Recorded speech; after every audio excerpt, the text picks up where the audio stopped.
Meeting order. Calling it Pledge. to order. Oh, we took the flag out of here. We took the flag out. We had the. Well, all you have to do is point in the There you direction go. that it is. Good job. We're missing the flag. There's a flag. Hold on. I pledge Allegiance to the flag of the United States of America and to the republic for which it stands, one nation, under God, indivisible, with liberty and justice for all. Look at you, Lester. Look at that improvisation. So roll call. Nick is not here yet. Floyd. Here. Valerie. Yes. Clay. Here. Andres. Here. And then if you want to just go down your Public agenda. comments, We had no registered public comments. review of minutes from last meeting. So everybody got those in their packet to review? Yes. Were there any changes or amendments to the meeting minutes? No. If not, then we just need a motion. Just hang on. I'll move to accept those. Oh, I don't even recognize your voice. Yeah. Clay made a motion to accept the minutes.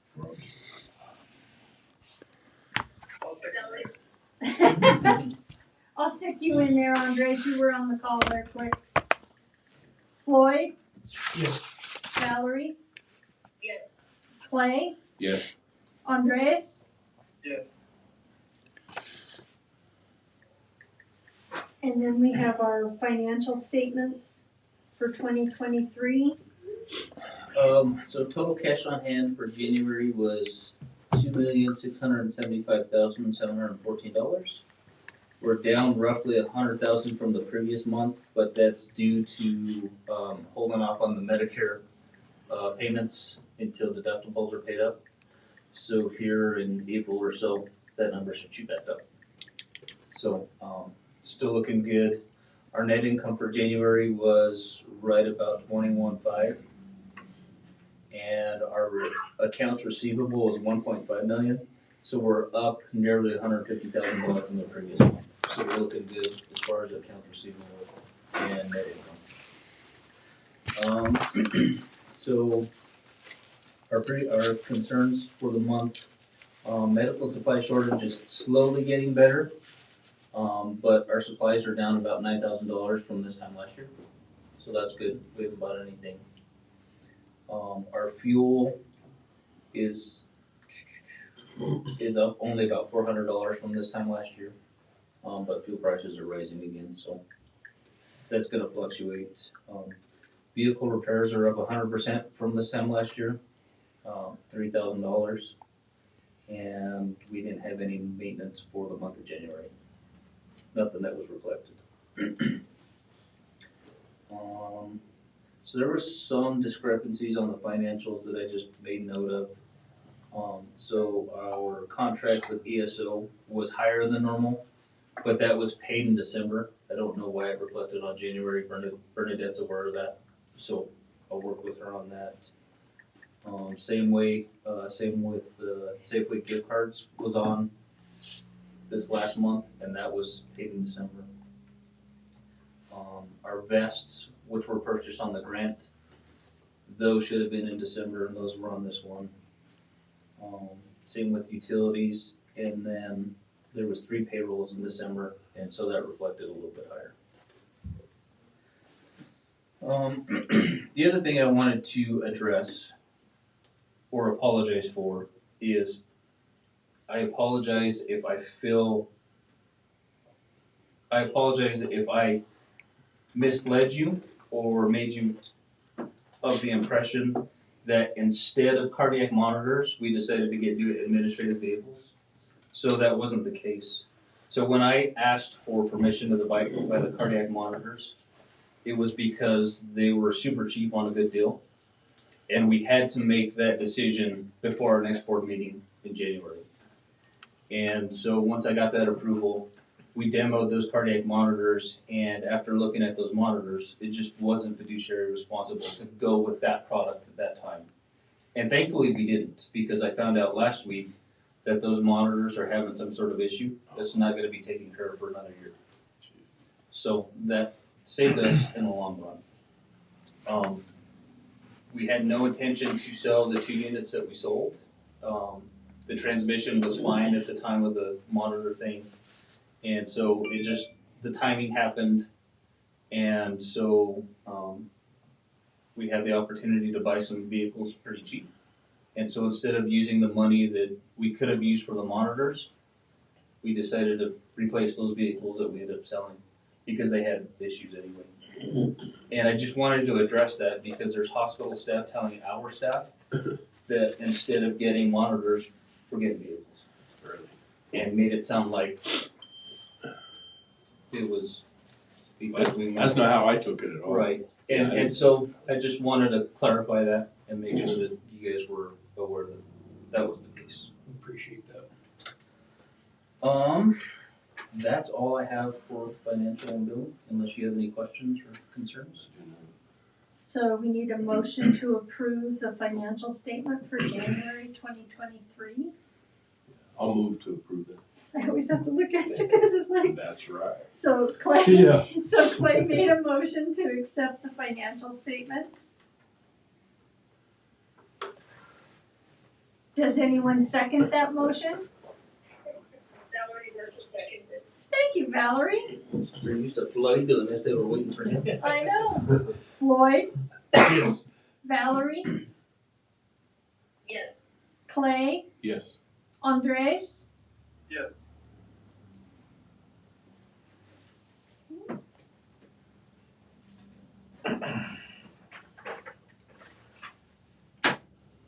Director's report. Dr. DeWall will be here next month for in-person MAM training, medication assisted airway management.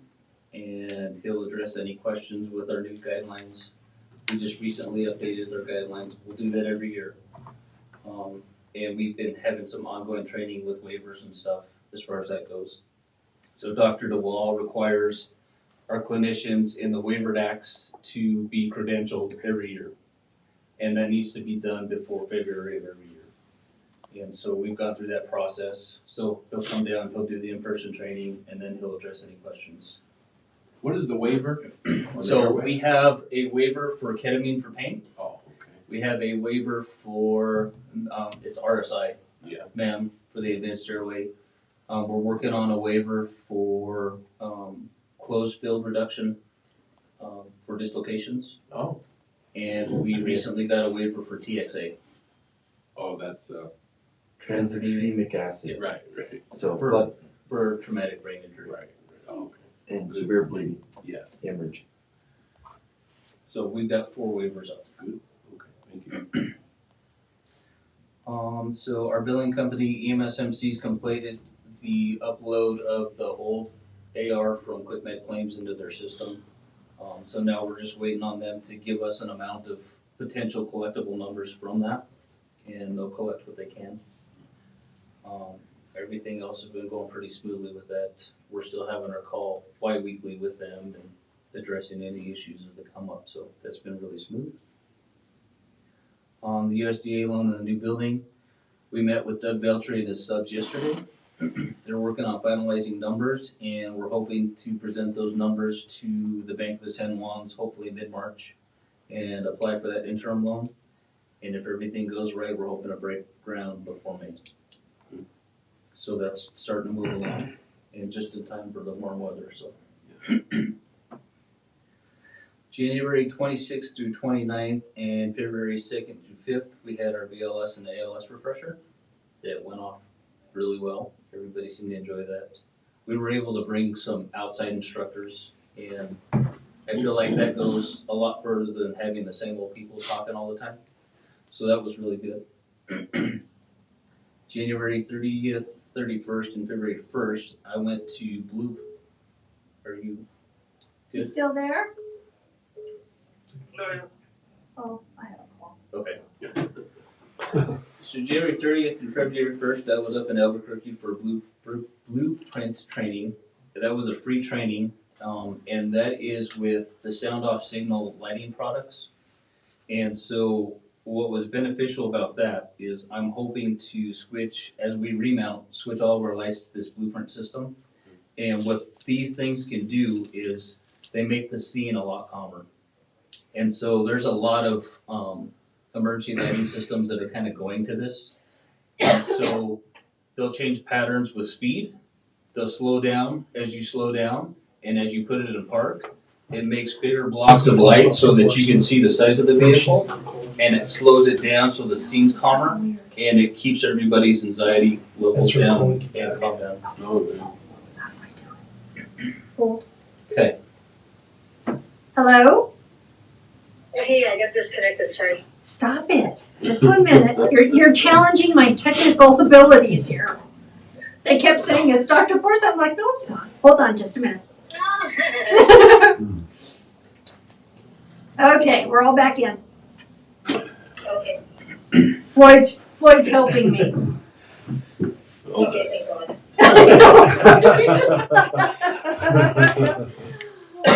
So my truck now has that system in it, and the two vehicles that we just purchased will eventually have that system in it. And then as we remount ambulance, it'll have that system in it. I've got the sheriff's office agreed to go to that system. So when they go to that system, all of our vehicles will sync. And so if we're on scene Really? at the same time, the light patterns will automatically sync with each other. all right. So if we can get a countywide initiative at some point, then it What is would that called be again? great. Blueprint? Sound off signal. Blueprint. And it has to have the sync module. So I thought that was beneficial. I'm a certified programmer now, so if we have any issues as the products come up, I can troubleshoot it myself. So that'll save us a lot of money going back and forth to Albuquerque or Denver or wherever. Sure. February 2nd, we did our TXA training, and we now have TXA on the ambulances for intermediates and paramedics. February 4th, we had a search and rescue at Lake Dorothy. That wasn't truly a search and rescue. It was more of a miscommunication thing that should have been handled by New Mexico. And so that was taken care of within 6 hours. Went off without a hitch. February 6th, not a big deal. February 6th through 8th, Bubba and I traveled to Denver for EMS at the Capitol. And that was an absolutely great experience. So we got to spend a day at the Capitol. We got to meet with our local legislators and walk around.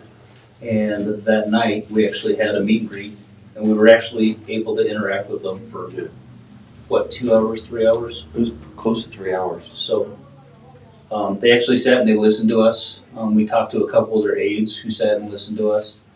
And so we're hoping to get more involved at the state level as far as EMS legislation goes, and trying to make us, what's the word I'm looking for? Advocates. An essential. Essential service. Essential service. So that was awesome. And in the future, because we didn't know what to expect because this was our first one, so in the future, there was another agency that had 2 of their employees go. So I would like to take our employees to go experience that. Yeah. On the other side of that, we met with Ty Winter, and he invited us to go sit in on some of their bills. Oh. And he said we can actually advocate and testify on some of these bills, and he'll introduce us and allow us to do that. Oh, nice. So we're looking at doing that in the future. February 10th, we had Narcan training at Trinidad Middle School. That was just kind of a refresher. They're carrying Narcan now at the high school and the middle school, and they just wanted to be comfortable with it. So Is that inhaled or? it is, it's the aerosol. So it's the aerosol that the health department provides, the 4 milligrams. Nice. On February 15th, I submitted our EMTS grant. We applied for 3 transport ventilators and 2 more mechanical CPR devices.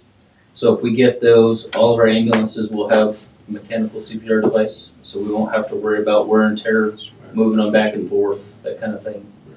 And then the transport ventilators will be in line with our MAM waiver. So Dr. DeWall has certain criteria that we have to meet, and these new ventilators allow us to do more. Our old ventilators only have 3 settings and don't meet that criteria. So we're just looking to upgrade our care, our level of care.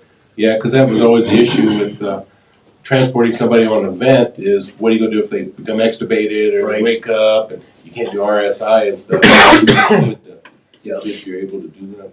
So this has been good for us. They're in there. Oh, no, they're not. Sorry.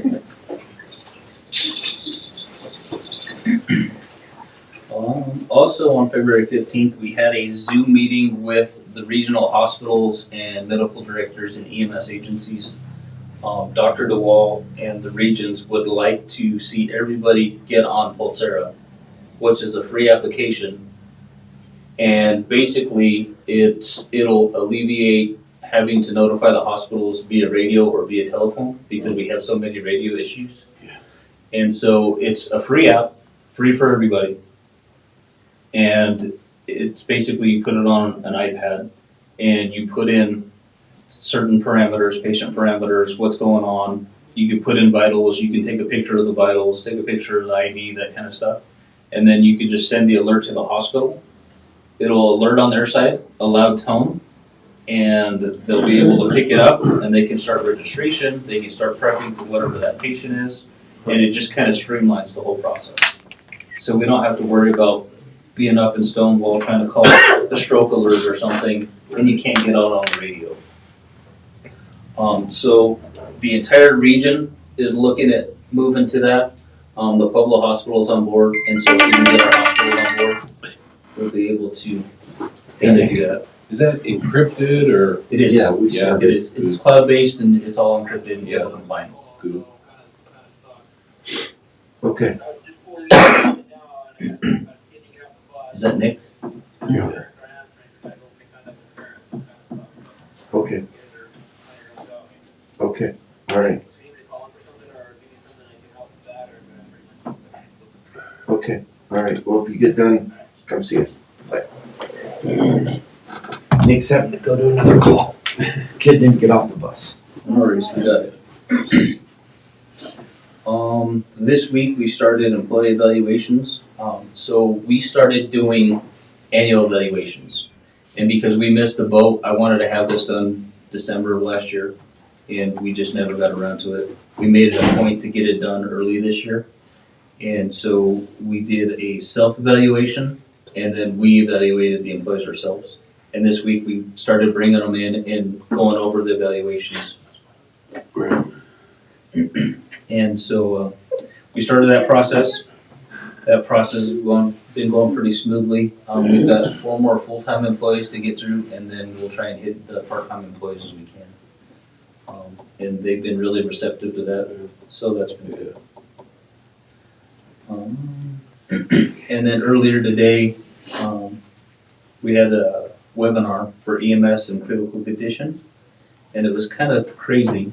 So what we kind of got out of that was overall as a nation EMS, and I think there was 47 states that participated in this. Overall cost increase was 8% from 2019 to 2021. The biggest increase, and there was 3 categories, so I can't remember what they were. Supplies, Okay, fuel, and wages. wages. So the biggest increase in that time period for any one of those 3, and I can't remember which one, was 15%. The overall cost was 8%. So what's telling about that is the Medicare fee-for-service increase over that time period is only gone up 5%. And so it doesn't equate. So yeah, they kind of raised our rates a little bit, but it still didn't meet the need of where we need it to be. Average turnover rate for EMS was 11%.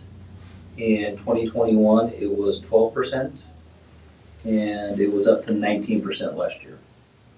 So as a nation, just the turnover rate for EMS is just super high. From 2019 to 2022, there's been a 13% decrease in applications. So, and that's major metropolitan areas that don't have trouble normally. So you can imagine what it is like for super rural frontier like us. 13% is a big deal. So there's been a lot of systems have been seeing, they're running double medic cars or, 2 medic ambulances like we do. And they've had to reduce that. And so now they're running 1 ALS and 1 BLS or strictly BLS. And so they've seen that come down, and they've also seen an increase in response times because they don't have the staffing. And so, like for example, I think AMR and Pueblo, they have like an 8-minute requirement anywhere in the city. Well, they've had to raise that response time because they just don't have the staffing to fulfill it. And so, overall as a nation, we're kind of struggling.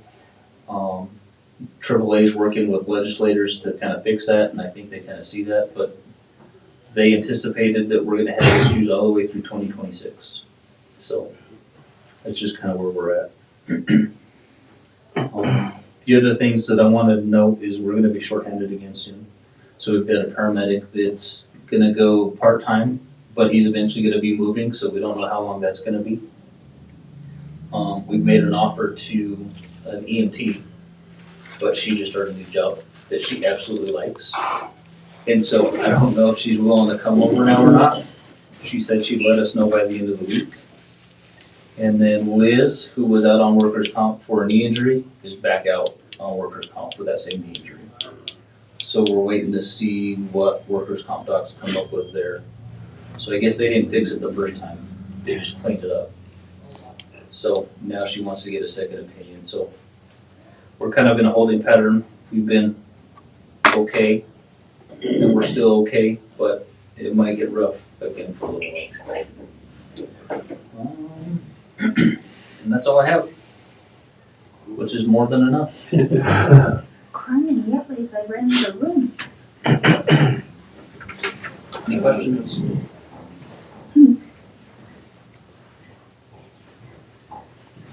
Do you need a motion to accept that? Nope, that's just his thing. Alright.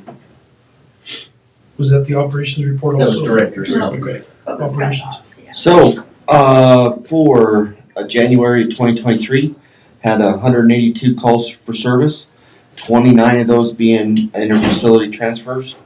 Total interfacility transfer miles were 6,289.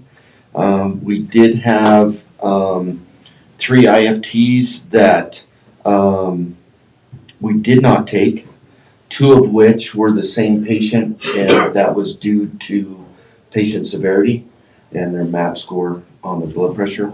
And the other one was a day that we had a medic car and a intermediate car, and the second transfer that came out would have been a back-to-back transfer with another critical patient at a late time of the day, and we did not take that one. They got another service for that.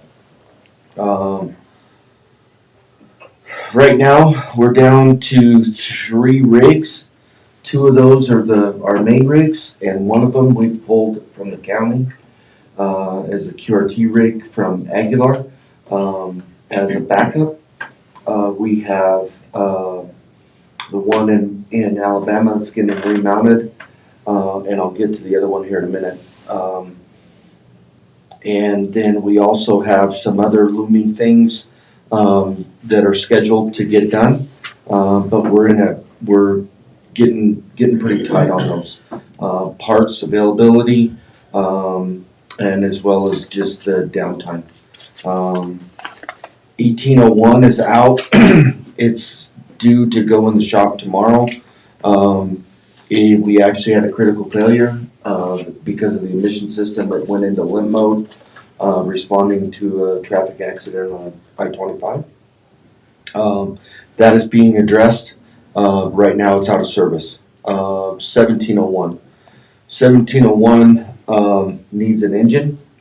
One of the things with the new emission system, for those that have diesels, when you had a bad injector, the problem with those is they overfuel, heat up the cylinder, and scar the cylinder. In the older vehicles that didn't have the DEF system and the particulate filter, you would notice that by dark smoke, black smoke. Now with the new DEF system, had no idea. took it in for service, had a knock, something had them check it out. They looked at it, changed one injector, and then came back, put it in service, still kind of knocking, took it back, and there was a second injector that was, had failed in between that.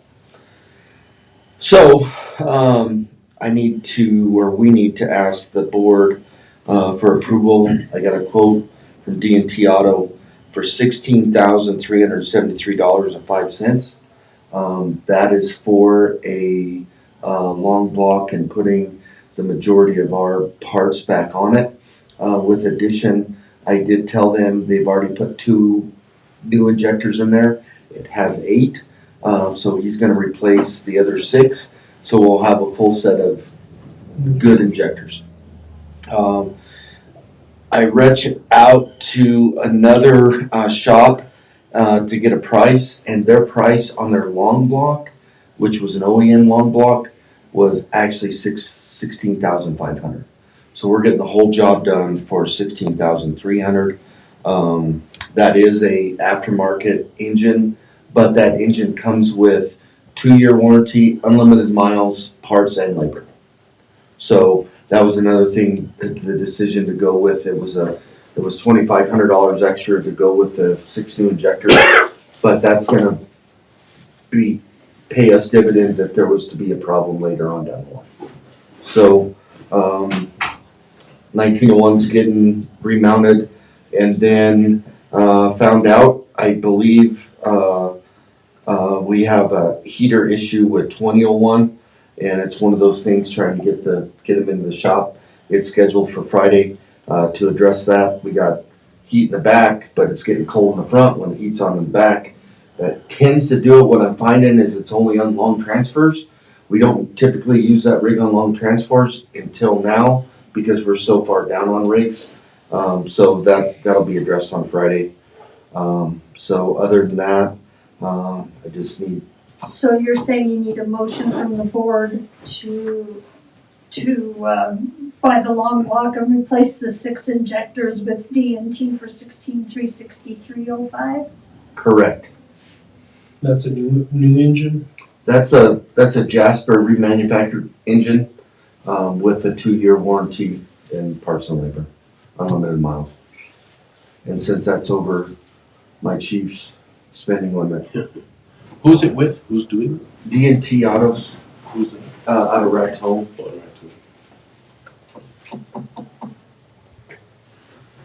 That's not good. Oh, well. Well done phrasing the motion. Is there a motion, I'll make the motion, please? approve that amount. Thank you, sir. I just didn't want to let that, absolutely. Is there a second? So Clay made the motion. So we need a second on the purchase of the Jasper manufactured block and injectors. I'm so sorry, but who's doing the work?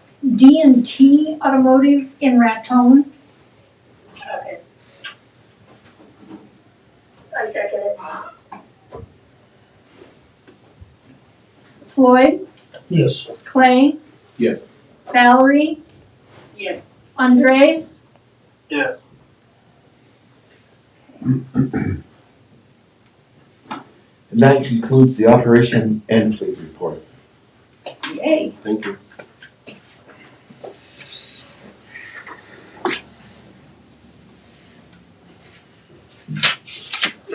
So on the agenda at this time, there's an executive session to discuss with council litigation issues. So someone will need to make a motion and a second and vote to go out of open session. I'll make a motion. Clay has made a motion. I will need a second. Valerie Morse, a second. Thank you. Floyd, Yes. Valerie, Yes. Clay, Yes. Andres. Yes. So I've got the time exactly 5 o'clock.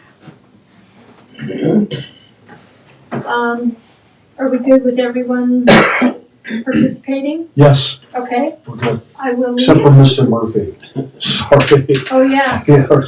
Chiefs, the Chiefs. So Yeah, we are now in executive session. Oh, you want me to leave? sorry, buddy. So you can pause your thingy and come with me and Are you guys gonna come back out and vote?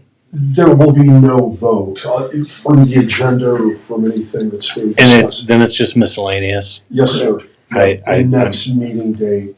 I'm good. Why don't you wait? Just kidding, just kidding.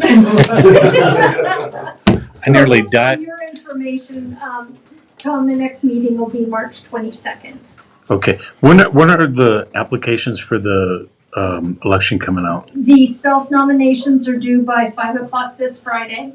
Oh. And the write-in nominations, I think the deadline is